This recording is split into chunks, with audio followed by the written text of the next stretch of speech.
So in the DarkMind universe, reality isn't this constant, solid thing we all know. Nope. It's basically software, an operating system for, well, everything. Today, we're going to hack into its source code and figure out what in the world happens when the universe itself has a fatal error. And that really is the big question driving this whole thing, right?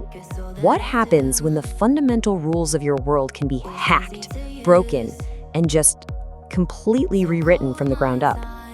It all kicks off with this just terrifying realization: the world you thought was solid, the very ground under your feet, is anything but stable.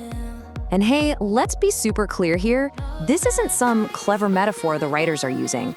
The reality these characters live in is literally unstable. The whole operating system is teetering on the edge of a total crash, and the warning signs are absolutely everywhere. And you start to see the symptoms of this crash popping up all over the place. You've got Chiron, the mystic, who's just plagued by these chaotic, overwhelming visions. Then there are the witnesses, this group that starts seeing actual, literal cracks in a world that feels just a little too perfect. And then, of course, there's our main character, Kyra, who makes the horrifying discovery that she's the one who broke reality. The message couldn't be clearer. The system is failing. Big time. Okay, so if reality is that fragile, you've got to wonder, what's stopping the whole thing from just dissolving into chaos?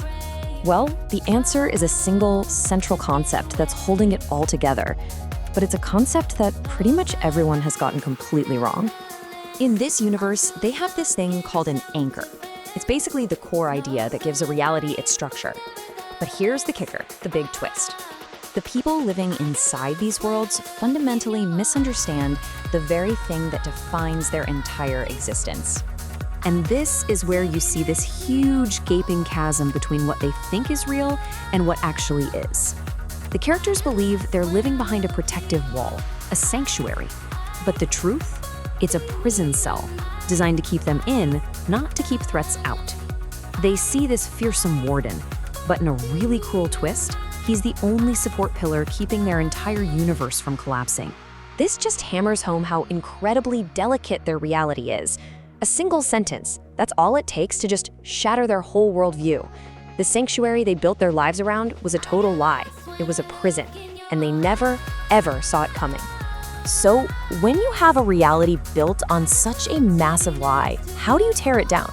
Not with weapons, not with bombs, no. You use a single, powerful idea. And this is where the conflict evolves into a full-blown ideological war. Forget physical weapons. The real power here, the real conflict, is this massive collision of worldviews. On one side, you have Chiron, the mystic. He works with visions and prophecies, totally obsessed with the why of it all. And on the other side, you've got Nick, the technician. He only trusts what he can prove, data and logic.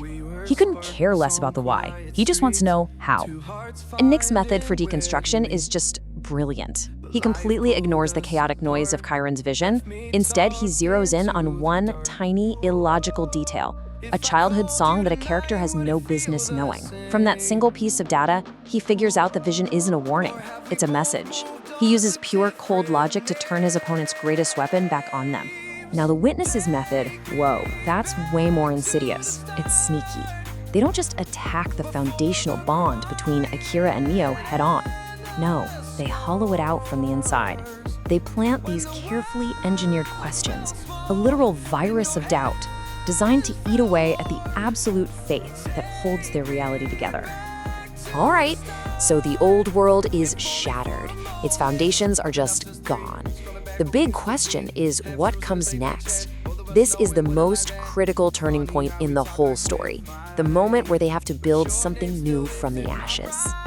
And what's so critical to understand is that it all boils down to a single, world-defining choice. After all the destruction, all the deconstruction, the power shifts entirely to the individual. I mean, look at Karen. He's faced with this horrible truth that he's not the savior he thought he was. He's the trigger for the disaster. And instead of breaking, he accepts it. And in that moment, his chaotic visions just snap into perfect focus. It's the same thing for Akira. As her world is dissolving around her under all this doubt, she just stops fighting it. She accepts the uncertainty, and right there, from that vulnerable place, she makes a conscious choice. And that line right there, us together is the new foundation, wow, that signals a complete, total paradigm shift. It's not just a sweet declaration of love, it's a statement of physics for a brand new universe. This is an act of creation. You see, the old realities were all built on a single point of failure. One idea, one person. This new reality is built on something truly revolutionary, a shared existence. The bond between two people isn't just an emotion anymore. It becomes the literal, structural foundation of their entire world. A new law of physics. So when you boil it all down, the ultimate takeaway is just profound. In the DarkMind universe, love isn't just a feeling. It's a fundamental, system-altering force. It's the one thing powerful enough to get root access to reality and rewrite the entire program from scratch. And that leaves us with one last, really provocative thought to chew on. If a reality can be torn down with a simple idea and rebuilt by a conscious choice, then the power to create entire worlds lies with individuals. The only question left is, who's going to be the next architect? All right, let's dive into the weird, fascinating rules of the DarkMind universe. Because here, the reality you think you know, yeah, it's not what it seems at all. So let me ask you something. What if the world you trust, what if the very ground under your feet wasn't solid? It's the one question that powers this entire universe. And believe me, the answer is pretty unsettling. See, in the DarkMind universe, reality is just a program. Think of it like a computer's operating system. And, well, it's a really bad one. It's full of bugs, it's glitchy, and it is heading straight for a total system crash, a fatal error. The stakes? Yeah, they couldn't be any higher. Okay, so let's start with this glitchy, unstable foundation, right? We're gonna look at just how broken these worlds really are. Because it all kicks off with this terrifying idea that the whole system, it was flawed from the very start. And look, this isn't some abstract idea. The characters are living it. You've got Chiron, this mystic who's constantly slammed with these chaotic visions. Then you have the witnesses, a whole group who can literally see cracks forming in reality. And get this, our main character, Akira, finds out she's the one who broke it all. Imagine that. So you're probably wondering, if everything is so fragile, what's holding it all together? Why doesn't it just, poof, dissolve into nothing? Well, there's this thing called an anchor. But here's the catch. The solution is just as broken as the problem it's supposed to fix. Okay, so what is an anchor? It's the central idea, the core concept that gives a world all its rules, its structure, its meaning. But, and this is a huge but, the people living in it have completely misunderstood the one thing their entire existence is built on. This right here just shows you how huge the gap is between what they think is true and what's actually true. They see a sanctuary, you know, a safe place built to protect them, but the truth? It's a prison. It wasn't designed to keep threats out. It was designed to keep them in. And the crazy part is, they're terrified of the so-called warden, who's ironically the only one holding their broken reality together. And this quote, wow, it just nails how fragile this whole setup is. Think about it. A single recorded sentence, that's all it takes. One sentence and their entire worldview just shatters. The sanctuary they built their whole lives on, it was all a lie. So, if a world is built on a lie, how do you bring it down? You're not going to use bombs. You're not going to use armies. No, in this universe, you use something way more powerful. This is one of the fundamental rules of DarkMind. The most powerful weapons are never physical. They're ideas. And that sets up this incredible clash of worldviews, a war fought not on a battlefield, but in the mind. And you can see this perfectly in the conflict between Chiron and Nick. You've got Chiron, the mystic. She's all about prophecy, visions, the big why. Then you have Nick, the technician. He couldn't care less about the why. He just wants the how. He looks at Chiron's overwhelming, chaotic vision, and he just ignores all the noise. He finds one tiny, illogical detail. And with that one thread, he unravels the entire thing. It's logic versus chaos. But then there are the witnesses, and their method is way more sinister. They're targeting the bond between Akira and Mio, right? But they don't use force. Instead, they weaponize doubt. They plant these little questions, these tiny seeds that are designed to be like a virus, just hollowing out that connection, and their whole world from the inside. Okay, so the foundations are gone. The truth is out. Everything they believed in is a lie.